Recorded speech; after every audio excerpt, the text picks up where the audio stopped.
and welcome to the Coaching Table, the place where business minds come to grow, challenge, and evolve. If you're a business leader, entrepreneur, or just curious about how companies evolve as they grow, you're in the right place. Today, we're going to dive into a topic that affects every organization, no matter the size: leadership structure. Whether you're running a lean startup, managing a mid-sized team, or navigating the complexity of a large enterprise, leadership plays a pivotal role in how decisions are made, how teams communicate, and how fast you can adapt. We'll break down the leadership structure shifts from small to medium to large companies, and why size really does matter when it comes to agility and governance. We'll also explore the common threads that unite all organizations, because no matter how big or small, great leadership always starts with vision, values, and accountability. And finally, we'll share powerful lessons some small companies can borrow from the big players, like strategic planning, KPIs, and succession strategies that set you up for long-term success. Every business, no matter the size or industry, is built on 7 key disciplines. These are the strategic functions that keep things moving, growing, and thriving in every business. They are leadership, management, operations, sales, marketing, human resources, and accounting and finance. So each week, we're going to dive into one of these disciplines. We'll explore the challenges, strategies, the mind shifts, and most importantly, how to apply them in the real world. So let's take a look at leadership structures and why size matters. So in taking a look at small businesses, considering the fact that there are 50 or fewer employees, you're going to have a much flatter hierarchy. You're going to have fewer layers of management. Employees are often report directly to the founder or a small leadership team. They have direct communication. So there's fast decision-making and informal challenges. You can have face-to-face, phone calls, Slack, etc. They're also very much founder-led decisions. So the founder typically wears multiple hats in this case. They're going to be CEO, they be head of product, they're even HR. So these small companies are going to have some pros, of course, such as agility and speed, strong culture and vision alignment, and high employee visibility. But being small also produces some of its challenges. You could very well experience decision bottlenecks at the top, limited strategic diversity, and risk of the leader or founder having burnout. So what I'd like to do is provide some coaching tips, and to each one of these, I'll provide some coaching tips and suggestions. So as coaches, we can help founders delegate early. So we can help you introduce basic org charts and role clarity to avoid chaos as the team grows. There's 5 suggestions here, or 5 points. 1, you want to clarify roles early. Even in small teams, you want to define responsibilities to avoid overlap and burnout. Number 2, build leadership bench strength. So here you're going to develop team leads or department heads to reduce over-reliance on the founder. So number 3, you want to systemize decision-making. So here you're going to create simple frameworks for recurring decisions to maintain consistency as you grow. 3rd point, you want to encourage cross-training. Build resilience by ensuring team members can cover for each other. And finally, foster a feedback culture in these small organizations. So with fewer layers, feedback can be immediate. So you want to use it to drive performance and morale. All right, so moving on to medium companies. So this is, say, somewhere between 50 and 250 employees. So you're going to have emerging middle management at this stage. You're going to have team leads. You're going to have supervisors and department heads. They begin to take shape. You're going to have more formalized roles, such as HR, finance, marketing, and operations. They become distinct departments with clearer responsibilities. You're going to also have process development. So you're going to have performance reviews and internal policies. These things start to emerge in medium-sized companies. Pros with medium-sized companies are they're more scalable, decision-making, role specialization increases efficiency here, and you have better employee development pathways. The challenges, of course, with medium-sized companies is you start to end up having these communication silos, leadership gaps between top and middle tiers, and you can also get cultural dilution. So as a coach, we want to help focus on leadership development programs. We want to encourage cross-functional collaboration and build systems for feedback and accountability. We do this in five parts. 1, you want to establish a middle management. So train and empower managers to lead teams and cascade that strategy, or the founders or leaders or CEO strategy. You want to create communication rhythms. So what does that mean? Use weekly huddles, say, or monthly town halls and digital dashboards to keep everyone aligned. Third, we want to work on defining leadership values. So that means codify what leadership looks like in your company to guide hiring and promotions. The next is balance autonomy and control. So here you're going to give teams room to innovate while maintaining accountability through KPIs and reviews. And lastly, we suggest is invest in leadership development. So offer coaching, mentorship, and training to groom future executives here.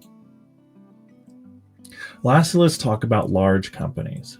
So here you're looking at, C-suite. You're going to have CEO, you're going to have a chief financial officer, chief operations officer, VPs, directors, and managers from a complex and a much more complex hierarchy.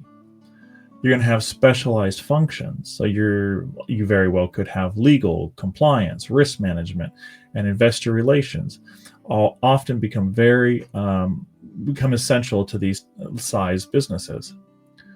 Your governance structure. So let's look at that. So you're going to have boards of directors, you're going to have executive committees, and strategic planning cycles really will guide long-term decisions in these companies.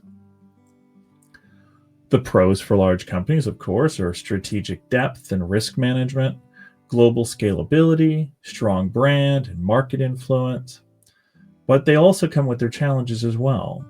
It's significant more bureaucracy and slow decision making, compared to medium and small businesses. There is also can be very much a resistance to change and leadership disconnect from the frontline employees. So some coaching tips that I can provide here is really to help leaders balance structure with innovation. So here we're going to look at promoting servant leadership, internal entrepreneurship, and cultural revitalization. Again, 5 key points here. First, decentralized decision making. Here you're going to want to empower your regional or department leaders to act quickly within strategic guardrails. Number 2, audit leadership layers. So ensure each layer adds value. Eliminate redundant roles that slow execution.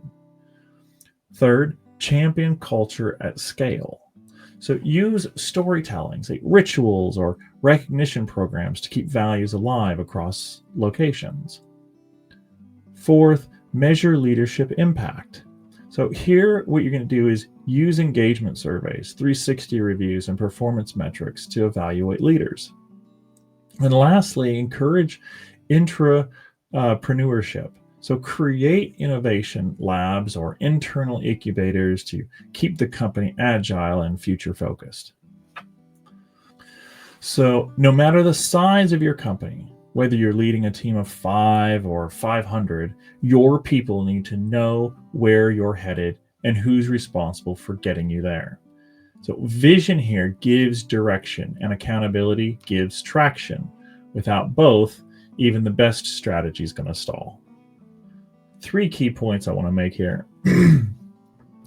A clear vision is going to act as a compass, especially during uncertain times, like what we're probably going to be experiencing here in the next few years. Accountability isn't just about assigning blame, it's about ownership and clarity. Third, leaders must consistently communicate the why behind the decisions and ensure roles are well defined. Importance of culture and value. So culture isn't just a luxury, it's the operating system of your business. And the values are the code. So whether you're a startup or a global enterprise, your culture is going to determine how people behave when no one's watching. It's what attracts talent, retains customers, and drives performance. 3 key points I want to make here. Culture is shaped by what leaders tolerate, celebrate, and model. Values should be lived, not laminated, and integrated into hiring, feedback, and recognition. And lastly, a strong culture creates alignment even when structure is loose or evolving. Next point is leadership must drive alignment and execution. Here, leadership isn't just about vision, it's about velocity. So great leaders don't just set the direction, they make sure the team is rowing in sync and moving forward. That means aligning people, their priorities, and the processes, and then executing with discipline. 3 key points I want to make on this here is 1, alignment ensures that departments, teams, and individuals are all working towards the same goal. Point number 2, execution requires rhythm. So cadence of meetings, reviews, and decision making. And lastly, leaders must remove friction, clarify priorities, and empower action. So most of my viewers are going to be small, maybe even medium-sized businesses. So this is particularly going to apply to you. So what can small companies learn from big ones? Well, there's a number of different things. Let's talk about those. 1, strategic planning and delegation. So big companies don't just react, they plan ahead. They set long-term goals and anticipate market shifts and allocate resources accordingly. So as a small business, what can you do? Well, you can develop a clear strategic roadmap, even if it's just for the next 12 to 18 months. 2, you can delegate with intention. So empower your team leads or your department heads to own parts of the strategy. This can help avoid bottlenecks and builds leadership capacity. You can also use, and what we suggest in coaching is to start using quarterly planning cycles and OKRs, or objectives and key results, or QBRs, quarterly business reviews, to stay focused and adaptable. And we can talk about those in future episodes. Number 2, performance metrics and KPIs. So large organizations live and die by their numbers, as you can imagine. They track performance across departments to make data-driven decisions. So what can small businesses do? Well, you can identify a handful of key metrics that truly reflect success. So in your case, it could be acquisition costs, could be churn rate, revenue per employee, whatever it is that makes sense for your business to measure. Use dashboards or simple tools to track and review KPIs regularly. Just remember, what gets measured gets managed. However, only measure what matters. So point number 3, succession planning and leadership development. So big companies invest in developing future leaders and ensuring continuity when key people leave. So as a small business, what can you do? Well, you can start by identifying high potential team members and giving them stretch assignments, and create a simple succession plan for critical roles, even if it's just for what-if scenarios. Leadership isn't just for executives. You want to cultivate leadership at every level to build resilience. And point number 4, governance and compliance awareness. Large firms have robust systems to ensure they follow laws, manage risk, and uphold ethical standards. Okay, so as a small business, what can you do? Well, you can stay informed about regulatory compliance, that be data privacy, employment laws, taxes, and you can use outsource. You can outsource a lot of that to, attorneys. You don't have to have those skills in-house necessarily.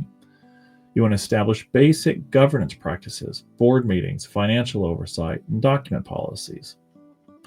Good governance builds trust with investors, partners, and your customers. So, what are scalable practices? Well, scalable practices are systems, habits, and processes that work well in small size, can grow without breaking as the business expands. They don't rely solely on the founder's time or energy. And lastly, there's the difference between a business that grows with ease and one that grows with chaos. So, why would you want to adapt early? Well, 4 key reasons that I can come up with is you want to avoid growing pains.